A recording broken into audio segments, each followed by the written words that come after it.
పునర్విక చిన్న పాప, చిన్న వయసులో అంత పెద్ద కష్టం. నా తరపున నేను హెల్ప్ చేశాను. మీ తరపున కూడా మీరు హెల్ప్ చేయాలి. నా ఫ్రెండ్స్ కానీ నాకు తెలిసిన వాళ్ళు కానీ పక్కా హెల్ప్ చేయాలి. వీడియో చూసి లైట్ తీసుకోవద్దు, ప్లీజ్ హెల్ప్ చేయండి. నా పక్కన ఉన్న వాళ్ళకి కూడా నేను చెప్పాను, స్కానర్ చూపించి సెండ్ చేయండి, అమౌంట్ ఎంతో కొంత పాపం అని చెప్తే, అరే నా దగ్గర లేవు, నాకే దిక్కు లేవు, నాకే ఎవరైనా ఇస్తే బాగుండు, నాకే ఎవరైనా హెల్ప్ చేస్తే బాగుండు, నేను ఎట్లా చేస్తా, ఇవా మాటలు. ఒక 100 రూపాయలు లేవా నీ దగ్గర? అరే 100 రూపాయలు ఎందుకు, 10 రూపాయలు సెండ్ చేసినా వాళ్ళకి ఉపయోగపడతాయి. మనం బయటికి వెళ్ళినప్పుడు ఎంతో ఖర్చు పెడతాం, ఫ్రెండ్స్ అని అదని ఇదని, చాయ్ తాగడానికి, జ్యూస్ తాగడానికి, ఏదో ఒకటి.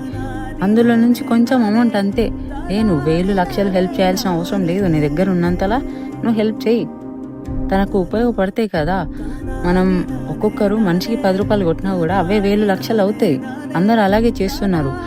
2 days నుంచి అవే వీడియోస్. ఎంతో మంది తన కోసం చాలా అంటే చాలా అమౌంట్ సేవ్ చేసి వాళ్ళకి హెల్ప్ చేస్తున్నారు. నా తరపున నేను చేయాలనుకున్నా నేను చేసిన. నా పక్కన ఉన్న వాళ్ళని అడిగితే వాళ్ళు అలా అన్నారు. కానీ మీరు మాత్రం అలా చేయొద్దు. మీ దగ్గర ఉన్నంతలో ఆఖరికి 1 రూపీ కొట్టినా తనకి ఉపయోగపడుతుంది. దయచేసి లైట్ తీసుకోవద్దు. ఈ వీడియో చూసి ప్రతి ఒక్కరూ తనకి హెల్ప్ చేయాలి ప్లీజ్. నాకు ఆ శివయ్య అంటే చాలా ఇష్టం. తను కూడా కాపాడుతాడు ఆ పాపని. ఆ పాప సేవ్ అయ్యే వరకు, వీలైనంత వరకు నాకు తెలిసిన వాళ్ళతో కూడా నేను హెల్ప్ చేపిస్తాను. ఎంతైనా సరే నా వల్ల అయినంత నేను చేస్తాను మళ్ళీ. కానీ మీరు కూడా పక్కా చేయాలి. నాకు ఇలాంటి వీడియోస్ చేయడం కూడా అలవాటు లేదు. ఎందుకో ఈ వీడియోస్ ఇన్ని గానం వస్తుంటే నాకు చాలా బాధ అనిపిస్తుంది. ఏదో ఒకటి చేయాలనుకుంటున్నాను. వీడియో తీశాను, బట్ మాట్లాడడం సరిగ్గా రాదు వీడియోస్లో కూడా. నాకు ఇలాంటి వీడియోస్ నాకు ఐడియా కూడా లేదు. దయచేసి ఏదైనా తప్పుంటే క్షమించండి.